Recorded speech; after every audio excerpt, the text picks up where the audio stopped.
कक्षा 7वीं के स्टूडेंट, अगर आप चाहते हैं कि 6 मार्च के पेपर में विषय आपका हिंदी प्रथम भाषा के पेपर में वार्षिक परीक्षा में हम पूरे 60 में से 60 नंबर लेके आए, तो आपको इस क्वेश्चन पेपर को एकदम पूरा घोलकर पी जाना है। क्योंकि देखिए, पूरा क्वेश्चन पेपर राज्य शिक्षा केंद्र मध्य प्रदेश भोपाल के द्वारा जारी किया गया। आपको देखिए, आपको ऐसा ही पेपर जो है देखने को मिलेगा।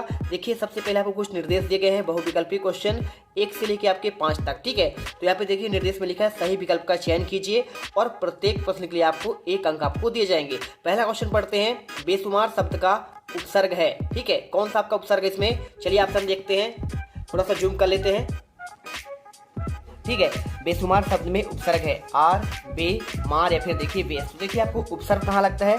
शब्द के आपके प्रारंभ में, यानी आपको इसमें जो है बे आंसर करेक्ट हो जाएगा। सेकंड देखिए, कर्मावती कहाँ की रानी थी? झांसी की, मेवाड़ की, इंदौर की या फिर आपका ग्वालियर की? आंसर की अगर मैं बात करूं तो देखिए, आपको इसमें जो है ना, देखिए तो आपको इसमें जो है यहाँ पे आपको 4 ऑप्शन दिए हैं, झांसी, मेवाड़, इंदौर और आपका ग्वालियर। तो आपको देखिए राइट आंसर जो आपका जो है कर्मावती कहाँ थी?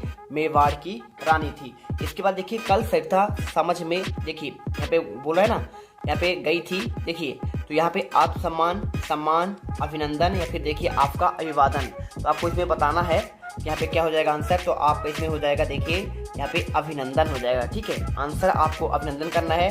अग्रोहा नगरी में बसने पर परिवार को क्या देना पड़ता था? धन, संपत्ति या फिर देखिए आपको इसमें पत्थर या फिर 1 ईंट और आपका 1 रुपया। तो आपको इसमें देखिए, जब आपका अग्रोहा नगरी था वहाँ बसने वाले परिवार को क्या देना पड़ रहा था? तो आपको आंसर इसमें जो है 1 ईंट और आपका 1 रुपया हो जाएगा। झीलों की नगरी कौन सा शहर है? क्या जबलपुर है, भोपाल है, सागर है, फिर देखिए आपका इंदौर है? तो आपका राइट आंसर देखिए, आपको इसमें झीलों की नगरी आपका जो हो जाएगा, ये आपका हो जाएगा भोपाल। ठीक है, चलिए इसके बाद चलते हैं आपके रिक्स्थान वाले क्वेश्चन पर। तो रिक्स्थान वाले क्वेश्चन में क्या पूछा गया है? देखिए इसमें आपको देखिए कोष्टक में दिया है आरोप, परिवार, ईर्ष्या, पन्ना और आपका साची। इनके लिए भी आपको 1 अंक मिलेंगे। अगर आप चैनल पर पहली बार विजिट कर रहे हैं तो दिल से फटाफट हमारे चैनल को सब्सक्राइब कर लीजिए। और आपको अगर टेलीग्राम ज्वाइन करना है तो इस वीडियो के कमेंट बॉक्स में उसका आपका लिंक दिया है, जाकर जल्दी से ज्वाइन कर लेना। ये पूरा क्वेश्चन पेपर आपको मैं विद आपका सोल्यूशन लास्ट में प्रोवाइड करा दूंगा। ठीक है, चैनल को सब्सक्राइब करो पहले। हाँ जल्दी करो, मुझे पता है कि आप लोग नहीं करते, वीडियो देखते हो लेकिन सब्सक्राइब नहीं करते। ये लाल कलर का बटन नहीं, इसे दबाओ, जल्दी दबाओ, जल्दी दबाओ, फिर मैं शुरू करूँ। दबा दो, जल्दी दबा दिया, घंटी में दबा देना। ठीक, चलिए इसके बाद देखिए आपको जो इसमें क्या लिखा है, हीरे की खदान के लिए डैश डैश प्रसिद्ध है। क्या है? देखिए आरोप, परिवार, ईर्ष्या, पन्ना। तो आप जानते हैं पन्ना प्रसिद्ध है, तो आपको आंसर इसमें जो है पन्ना कर देना है। ठीक है, ये रहा देखिए पन्ना। इसके बाद दीपू से सभी डैश डैश करते थे, तो अब क्या करते थे? आपका ईर्ष्या करते थे। तो आपको इसमें जो है ईर्ष्या करना है। प्राचीन स्तूपों के लिए डैश डैश विख्यात है। तो देखिए क्या आपका यहाँ पे स्तूपों के लिए सांची विख्यात है। ठीक है, आप आंसर इसमें सांची करेंगे। इसके बाद देखिए इल्जाम शब्द का यहाँ पे अर्थ क्या होता है? तो आपका इसमें आरोप होता है, आंसर हो जाएगा आरोप। इसके बाद चलिए चलते हैं आपके यहाँ पे नेक्स्ट आपके क्वेश्चन पर। यहाँ पे पूछा गया क्वेश्चन में खानदान शब्द का मानक हिंदी क्या है? तो देखिए आप इसमें देखेंगे तो खानदान शब्द का आपका यहाँ पे हो जाएगा परिवार। ठीक है, आंसर आपका एक ही ऑप्शन बचा हुआ है, तो आपको इसमें लिख देना है परिवार। इसके बाद चलिए दिखाते हैं आपको यहाँ पे क्या दिया है। अति लघुत्तरीय क्वेश्चन दिया है 11 से लेकर आपका 16 तक। निर्देश में प्रश्नों के उत्तर 1 या 2 वाक्य में लिखना है। प्रत्येक प्रश्न के लिए आपको 2 अंक आपको दिए जाएंगे। वीर रस का परिभाषा उदाहरण सहित आपको बताना है। अगर मैं इसके आंसर की बात करूं, देखिए अगर मैं इसके आंसर की बात करूं तो आपको उत्तर में लिखना है, जब किसी रचना या वाक्य आदि से वीरता जैसे स्थायी भाव की अनुभूति होती है उसे वीर रस कहा जाता है। ठीक है, इसके बाद देखिए क्वेश्चन बार विलोम शब्द किसे कहते हैं? उत्तर में आपको लिखना है, किसी शब्द का विलोम शब्द उस अर्थ का उल्टा या फिर विपरीत अर्थ वाला होता है। भिन्न अर्थ वाले शब्दों को विपरीत शब्द अथवा विलोम शब्द कहा जाता है। ये आपको उत्तर जो है लिख देना है इसमें। ठीक है, और देखिए अगर आपसे कोई पूछे वीर रस की परिभाषा तो आपको लिख देना है, बुंदेलो हर बोलो हमने सुनी कहानी थी, खूब लड़ी मर्दानी वह तो झांसी वाली रानी थी। आप इसमें जो है लिख सकते हैं। ठीक है, इसी के साथ देखिए आपको इसमें यहाँ पे यशोदा कृष्ण का किस तरह श्रृंगार कर रही थी आपको बताना है। तो आपको इसमें देखिए उत्तर मिलना है, यशोदा मैया भगवान कृष्ण का सौंदर्य निखारने के लिए उन्हें कमरबंद पहनाया करती थी। हालांकि प्राचीन काल से ही बालक को कमरबंद पहनाने की प्रथा आपका चली आ रही है। ठीक है, इसके बाद देखिए नाक के लिए दी गई 2 उपमाएं आपको लिखनी है। और या फिर जीवन की बढ़ाव को देखिए यहाँ पे कैसे आपको जो है दूर किया जाता है। ठीक है, चलिए मैं आपको इनके आंसर भी प्रोवाइड करा देता हूँ। तो यहाँ पर आपको देखिए क्वेश्चन नंबर 14 का आंसर आपको जो मिल जाएगा, सारस जैसी लंबी, चिलकोजी जैसी छोटी और चूंथ जैसी आपका चपटी और पकौड़ा जैसी मोटी। आपको यहाँ पे जो है नाक के लिए दो आपका उपमाएं, इसमें तो कोई आपको दो का लेना है। जीवन के देखिए आपको इसका आंसर देना है। तो जीवन की आपका जो इसमें बाधाएं होता है ना, इनका कैसे आपका दूर किया जाता है, देखिए आपको उत्तर मिलने जीवन की बाधाएं स्वयं को शिक्षित एवं स्वस्थ करके किया जा सकता है। जीवन मान्यताओं का खेल नहीं है, बल्कि जीवन आपका अनमोल है, और आप स्वस्थ नहीं होंगे, शिक्षित नहीं होंगे तो ये जीवन आपके लिए बाधा बनती रहेगी और आप हर समय तनाव और अधीर समझेंगे। मैंने इसे संक्षिप्त में बस समझाया है कि आप इसमें समझ गए होंगे। ठीक है, क्वेश्चन नंबर 16 देखिए, इसमें लिखा है, यहाँ पे नरपति की बात हो रही है। तो यहाँ पे पूछा गया है कि नरपति अपनी प्यास के कष्टों को कैसे भूल गई।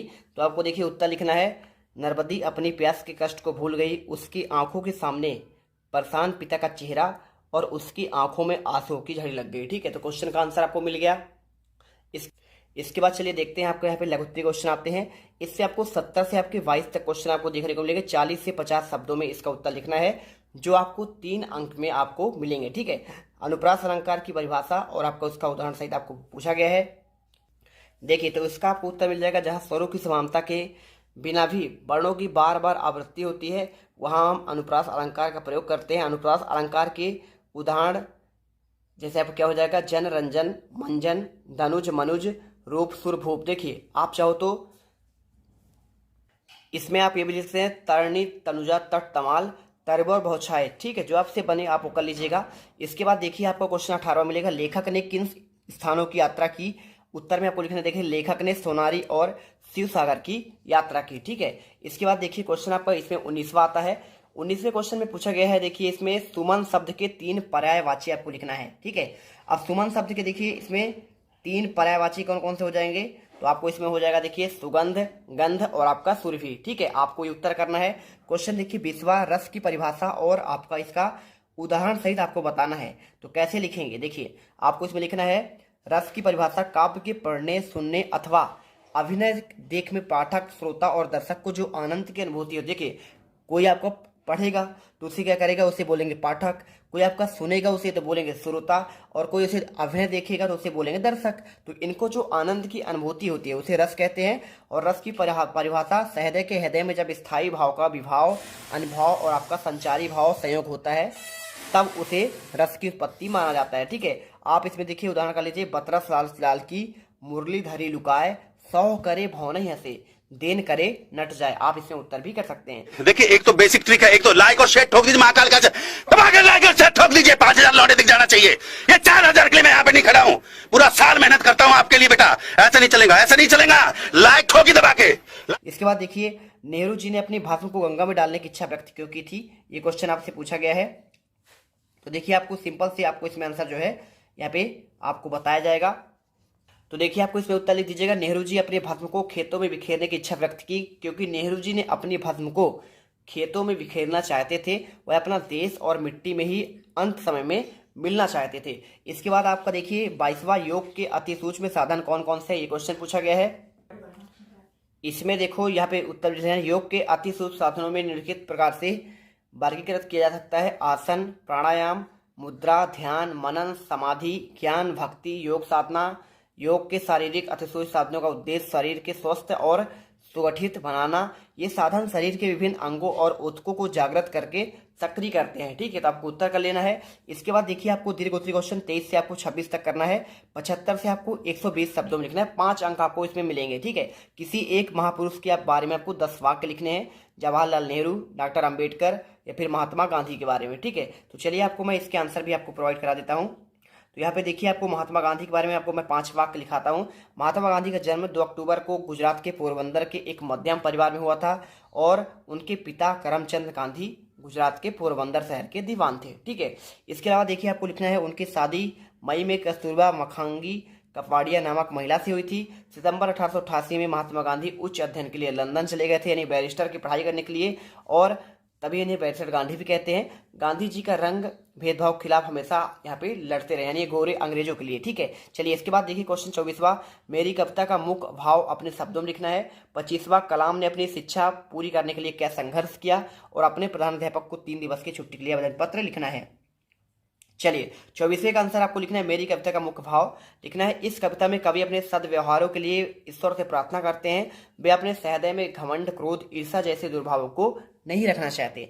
वे दूसरों को उपकार करते हुए सरल व्यवहार करने, दीन दुखियों के प्रति करुणा रखते हुए प्राणी जगत में मैत्री भाव रखने, अनुकूल या प्रतिकूल व्यवहार के बावजूद सबके प्रति समानता का भाव रखने, गुणवानों का सम्मान, सेवा भाव, दूसरों के उपकारों में देखिए उपकारों को न भूलने और हृदय में दूसरों के प्रति दुर्भावना न लाने, दूसरों के दोषों को छोड़ गुणों में ग्रहण करने, विषम परिस्थितियों में देखिए आपको यहाँ पे न्याय मार्ग से हटने और संसार के मोह माया से देखिए इसमें दूर जाने की बात कर रहे हैं। इसके बाद देखिए क्वेश्चन 25वां, कलाम ने अपनी शिक्षा पूरा करके क्या संघर्ष किया। तो आपको देखिए उत्तर में आपको लिखना पड़ेगा, कलाम अपनी शिक्षा पूरी करने के लिए ट्यूशन पढ़ाने लगे, मद्रास चेन्नई में छपने वाले एक समाचार पत्र हिंदू के लिए लेख भी लिखे, इससे उन्हें कुछ पारिश्रमिक प्राप्त भी हो जाता था और इस तरह अपनी शिक्षा पूरी करने के लिए उन्होंने निरंतर संघर्ष किया। इसके बाद लास्ट क्वेश्चन, 3 दिवस की छुट्टी के लिए आवेदन पत्र कैसे लिखना है। तो देखिए आपको यहाँ पे आंसर आपको इसमें दे देता हूँ। यहाँ पे आपको लिखना है, देखिए सेवा में श्रीमान प्रधानाध्यापक महोदय शासकीय प्राथमिक विद्यालय, आप अपने स्कूल का नाम जो भी हो आपका लीजिएगा। विषय 3 दिवस की छुट्टी के लिए आवेदन पत्र। मान्यवर सबने निवेदन है कि मुझे गत रात्रि में बुखार आ रहा था, इसलिए मैं शाला में आने में असमर्थ हूँ। अतः श्रीमान जी से प्रार्थना है कि मुझे दिनांक 27 से लेकर 30 तक की 3 दिवस की छुट्टी देने के लिए महान कृपा करें। ठीक है, चलिए तो इसका फटाफट पूरा आप लिख लीजिएगा। पूरा आपको आंसर ऐसा ही करना है। ठीक है, तो इस प्रकार देखिए पूरे आपके 26 के 26 क्वेश्चन के आंसर आपको प्रोवाइड करा दिए गए हैं और आई होप अब आप जो है ना पूरे 60 में से 60 नंबर आसानी से ला पाएंगे। जय हिंद, जय भारत। अब तुम लोग गलती से अगर नए हो तो सब्सक्राइब करो, वो जो लाल वाला बटन है उस पर अपने जीजा जी फेंक के मारो या फूफा जी, मुझे नहीं पता, बस क्लिक हो जाना चाहिए। अब मैं भी जा रहा हूं, मुझे मुठिया पेलने जाना है। बाय। वो है अब तुम लोग गलती से अगर नए हो तो सब्सक्राइब करो, वो जो लाल वाला बटन है उस पर अपने जीजा जी फेंक के मारो या फूफा जी, मुझे नहीं पता, बस क्लिक हो जाना चाहिए। अब मैं भी जा रहा हूं, मुझे मुठिया पेलने जाना है। बाय। वो है